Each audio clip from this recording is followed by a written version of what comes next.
এই যে ছোট ছোট বাচ্চারা নুরানির মধ্যে পড়ে, কত সুন্দর সুন্দর পড়া, 3-4 পর্যন্ত পড়ে, তারা পড়ে ইঞ্জিনিয়ার হোক ডাক্তার হোক, কোনো অসুবিধা আছে? প্রাথমিক যদি ফাউন্ডেশন মজবুত হয়ে যায়, ইঞ্জিনিয়ারও দরকার আছে দেশে, ডাক্তারও দরকার আছে, আছে না কি বলেন? কিছু আলেম হবে, কিছু ইঞ্জিনিয়ার হবে, ডাক্তার হবে। এই জন্য আল্লামা ইকবাল বলেন যে আমাকে আমার আব্বা আম্মা লন্ডন পাঠাইছে পিএইচডি লাভ করার জন্য। লন্ডনের এয়ারপোর্টে যখন আমি নামলাম, সেখানে নেমে আমি দেখলাম নামাজের সময় হয়েছে।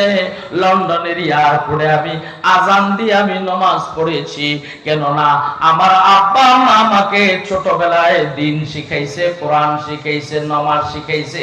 যদিও আমি লন্ডন গিয়েছি পিএইচডি লাভ করার জন্য, আমি আল্লাহ এবং রসুল, কোরআন এবং দিনকে আমি ভুলি নাই। ঠিক না বেঠি? এই বাচ্চাগুলো মাদ্রাসায় যদি ফাউন্ডেশন ঠিক করে নেয়, তারপরে সে যা লেখাপড়া করা করুক, এই বাংলাদেশের বিভিন্ন সেক্টরে, বিভিন্ন ডিপার্টমেন্টের দপ্তরে যদি দিনদার লোকগুলা বসে, তাইলে কি ঘুষখোর আসবে? সুদখোর হবে দেশে?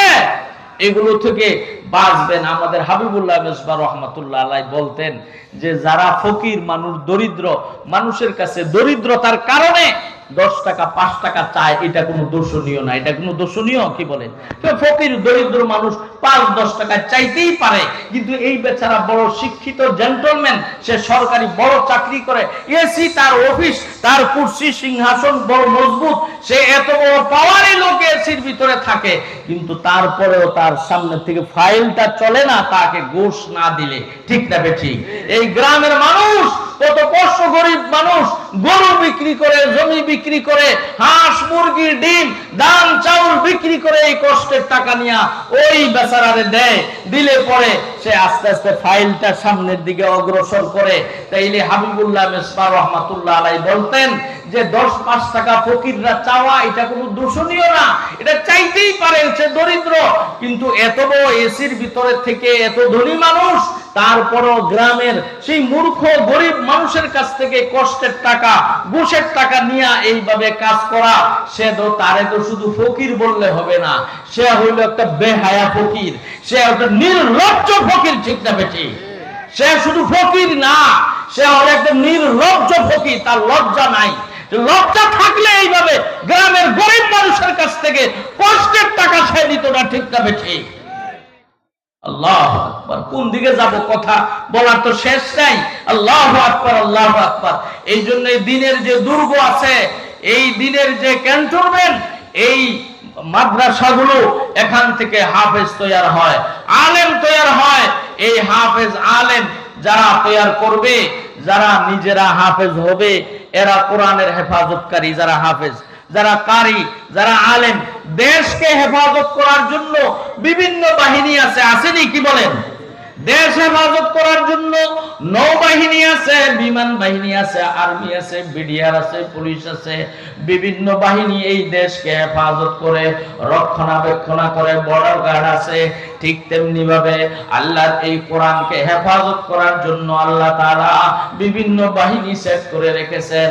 যারা হাফেজ আছে তারা কোরআনের হেফাজত করে, যারা আলেম আছে তারা কোরআনের হেফাজত করে, যারা কারি আছে, কারি সাহেব, তারা কোরআনের হেফাজত করে। ঠিক না বেঠিক?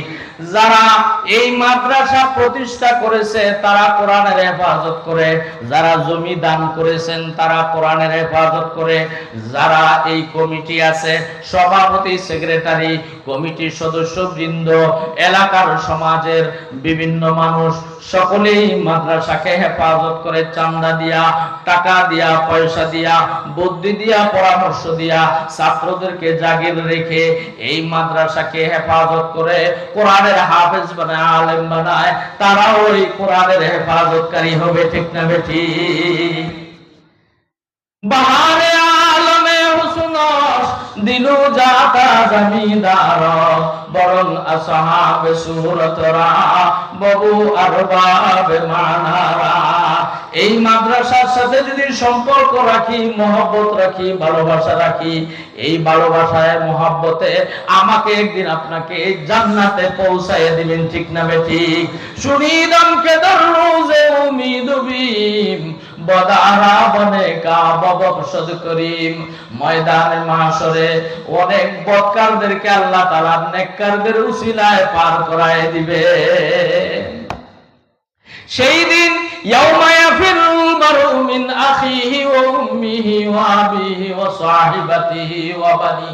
হাসরের ময়দানে পিতামাতা পলায়ন করবে, আত্মীয় স্বজন পলায়ন করবে, ছেলে মেয়ে পলায়ন করবে, না জানি একটা নেকি চাওয়া হয়, সকলেই ভাগবে, কেউ দ্বারের কাছে আসবে না। সেটার একটা নমুনার দৃষ্টান্ত কয়েকদিন আগে করোনা ছিল না, কি এটা রোগ ছিল যে করোনা, বাপেরে ফালায়